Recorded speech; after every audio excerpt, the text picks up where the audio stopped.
अस्पृश्यों का विद्रोह, गांधी और उनका अनशन, डॉक्टर बाबा साहेब अम्बेडकर।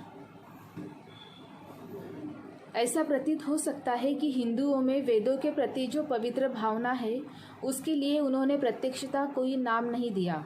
वेद का सीधा अर्थ है ज्ञान।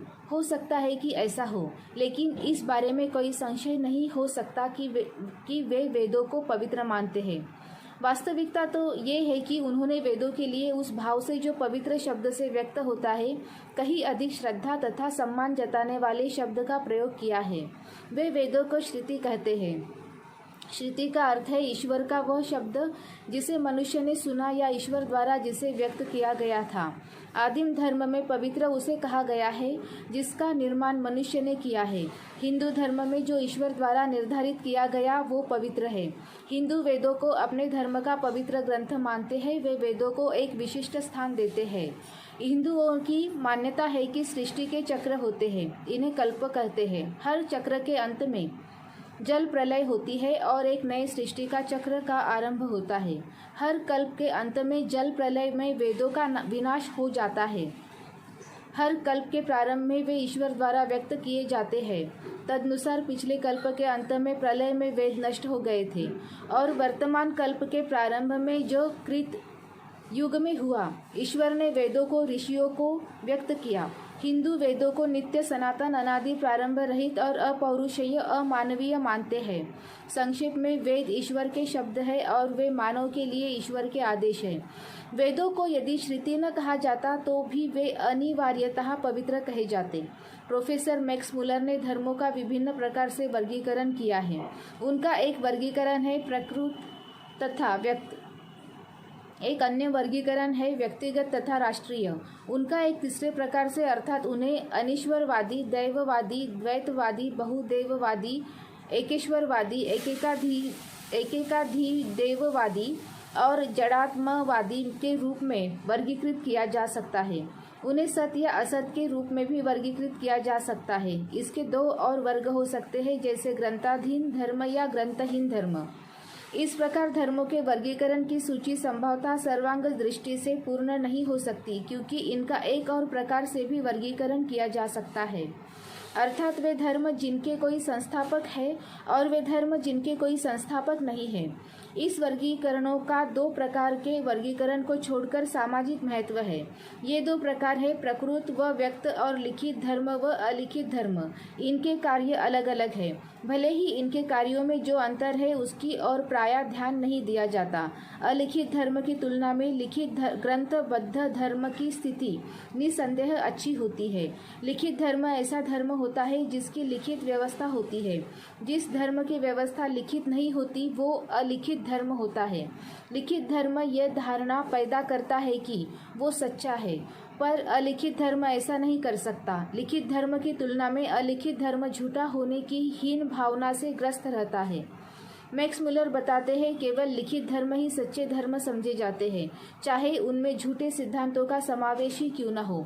फिर भी उनके प्रति ऐसी भावना रखी जाती है कि उनके बारे में बहुत कुछ क्षम्य समझा जाता है, जबकि अलिखित या निरक्षर धर्मों की भीड़ को तो बिल्कुल ही विचारणीय नहीं समझा जाता। इससे ये सहज ही समझा जा सकता है कि अलिखित धर्म की अपेक्षा लिखित धर्म को श्रेष्ठ माना गया है। जब कोरे कागज पर लिखे काले अक्षरों को सत्य का पर्याय मान लिया जाता है तो ये सहज ही स्पष्ट हो जाता है कि जो धर्म लिखित है, जो सफ़ेद पर कुछ लिखा है, वह असत नहीं है। लेख सत्य का प्रमाण पत्र बन जाता है। अलिखित धर्म के पास प्रमाण पत्र नहीं होता। लिखित धर्म का सामाजिक महत्व इस बात में है कि वो लोगों के मानस में ये धारणा जगाता है कि पुस्तक में लिखा धर्म सच्चा है और इस प्रकार लोगों के मन पर हावी हो जाता है। वो लोगों पर धर्म की सत्ता व शक्ति का सिक्का जमाता है और उनमें स्वेच्छापूर्वक आज्ञा पालन का भाव जगाता है। लेकिन कोई धर्म इस कारण कितना भी सच्चा क्यों न प्रतीत हो कि वो एक लिखित धर्म है, उसका ये रूप उसे पतन से नहीं रोक सकता। यदि उसमें अनुभव के आधार पर गलत आस्थाएं एवं अनुष्ठान घर कर गई हो। मनुष्य सिद्धांत को लेकर गलती कर सकता है, पर उसकी व्यावहारिक अनुभूतियाँ उसे लंबे अरसे तक गलत सिद्धांत के पीछे चलते रहने नहीं देगी। अतः किसी यदि किसी समाज की धार्मिक आस्थाएं सच्ची न हो तो अंततः व्यवहार में धर्म को उसके रास्ते से हटना ही होगा।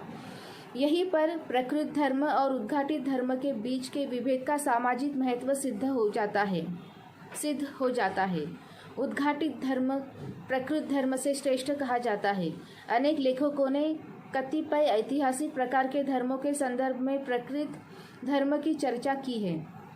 एक ऐसा धर्म जो लोगों के विकास के साथ साथ पनपा हो, जो लोगों की आवश्यकताओं के अनुसार परस्पर आदान प्रदान से और जिस पर्यावरण में वे रहते हैं उसमें से उपजा हो।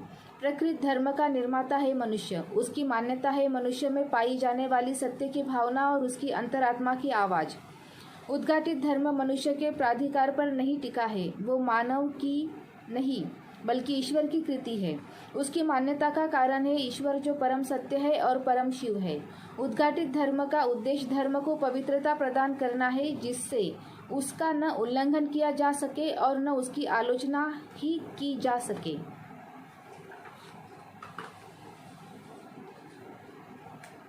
वेदों के दोनों गुण हैं। उन्हें वो श्रेष्ठ स्थिति प्राप्त है जो अलिखित धर्म की तुलना में लिखित धर्म को मिलती है। उन्हें वो श्रेष्ठ स्थिति भी प्राप्त है जो प्रकृत धर्म की तुलना में उद्घाटित धर्म को मिलती है। इस चर्चा का उद्देश्य इस बात पर बल देना है कि चूंकि वेदों की जाति का उल्लेख है, अतः स्वतः ही उसे अर्थात जाति को लिखित पुस्तक की प्रामाणिकता और ईश्वरीय वचन होने की मान्यता प्राप्त हो जाती है। वेदोक्त योजना होने के फलस्वरूप उसे दोहरी सुरक्षा प्राप्त है। बिना किसी अपवाद के हर व्यक्ति को जाति को स्वीकार करना होगा, क्योंकि वो ईश्वरीय सत्य है और जो कोई उसकी आलोचना करने की भूल करेगा वो पवित्र को अपवित्र करने का अपराधी होगा, क्योंकि वो पवित्र है। ये है जाति के संबंध में हिंदू का दृष्टिकोण, और एक हिंदू उस आधुनिक व्याख्या से सहमत नहीं है जो रिजले ने प्रजातीय सिद्धांत के आधार पर की है, जो सेनार्थ ने अपने व्यावसायिगत सिद्धांतों में की है और जो नेस्फील्ड ने अपने वृत्तिमूलक सिद्धांत द्वारा की है। वो जानता है और मानता है कि जाति की रचना तो ईश्वर ने ही की होगी, क्योंकि वेदों में इसका उल्लेख है और वेद श्रुति है अथवा ईश्वर का वचन है। अतः जाति सनातन और सत्य है। जब भी ब्राह्मणों को जाति विरोध करने वालों की आलोचना का उत्तर देने के लिए चुनौती दी गई, तब तक उन्होंने उसके पक्ष में यही बातें कही कि जाति एक दैवी और पवित्र विधान है तथा उसे सनातन रहना चाहिए। जाति संबंधी ये दृष्टिकोण उस विवाद में और भी स्पष्ट हो जाता है जिसमें एक और ब्राह्मण और दूसरी और बुद्ध और उनके अनुयायी थे। यदि एक बार ये आस्था जड़ जमा ले कि न केवल ऋषियों के सहज उद्गारों बल्कि ब्राह्मणों के प्रखर सिद्धांतों का भी जन्म दैवी स्रोत से हुआ और इस कारण से वे मानवीय तर्क से परे हैं, तो स्पष्ट है कि वेदों के पवित्र प्रमाण के आधार पर ब्राह्मणों ने अपने लिए जिन विशेषाधिकारों की मांग की उनका विरोध धर्मद्रोह हो गया। और जहां ब्राह्मणों के सिद्धांत लोग धर्म या यूं कहे कि राजधर्म बने, तो राज्य के परंपरागत कानूनों के सामने ऐसा विरोध होना असंभव है। ब्राह्मणों ने स्वयं इस बात की सावधानी बरती कि लोग श्रुति की दैवी सत्ता को स्वीकार करें, बजाय इसके कि ऋषियों के सिद्धांत अपनी मूल सहजता और शुद्धता के कारण स्थापित हो जाए। दार्शनिक चर्चाओं में उन्होंने अधिक से अधिक स्वतंत्रता दी। यद्यपि पहले पहल केवल 3 दर्शन प्रणालियों को 2 मीमांसाएं और न्याय शास्त्र सम्मत माना गया, पर शीघ्र ही उनकी संख्या बढ़कर 6 कर दी गई, ताकि उनमें वैशेषिक सांख्य और योग प्रशाखाओं का भी समावेश हो सके।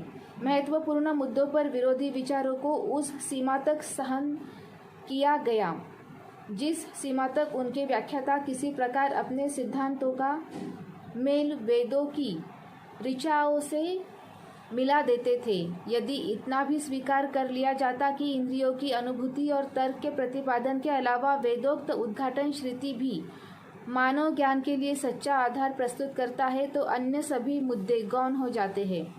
लौकिक तथा अलौकिक जगत, सृजनहार और सृजित, दैवी तथा मानवीय प्रकृति के बीच क्या रिश्ता है, इस बारे में दार्शनिकों को सभी संभव दृष्टिकोण प्रस्तुत करने की पूरी छूट दी गई। ऐसी पांडित्यपूर्ण रचनाओं से ब्राह्मण जाति को कोई खतरा पैदा नहीं हो सकता था, नहीं उन्हें बुद्ध शाक्य मुनि के दार्शनिक सिद्धांतों में प्रचुरता से उपलब्ध उस नास्तिकता से कोई भय था जिसके सूत्र कपिल के कट्टर निरीश्वरवाद में मिलते हैं। उनका वास्तविक अपराध ये था कि उन्होंने ब्राह्मणों के विशेषाधिकारों तथा उनकी कुरीतियों का विरोध किया था। इन कुरीतियों को वेदों की दैवी सत्ता ने मान्यता प्रदान की थी। बुद्ध ने इस अधिकारों तथा कुरीतियों के मूलाधार दैवी सिद्धांत पर प्रहार किया। उनके विरुद्ध संक्षिप्त सा आरोप था वो नास्तिक, बहिष्कृत आदि है।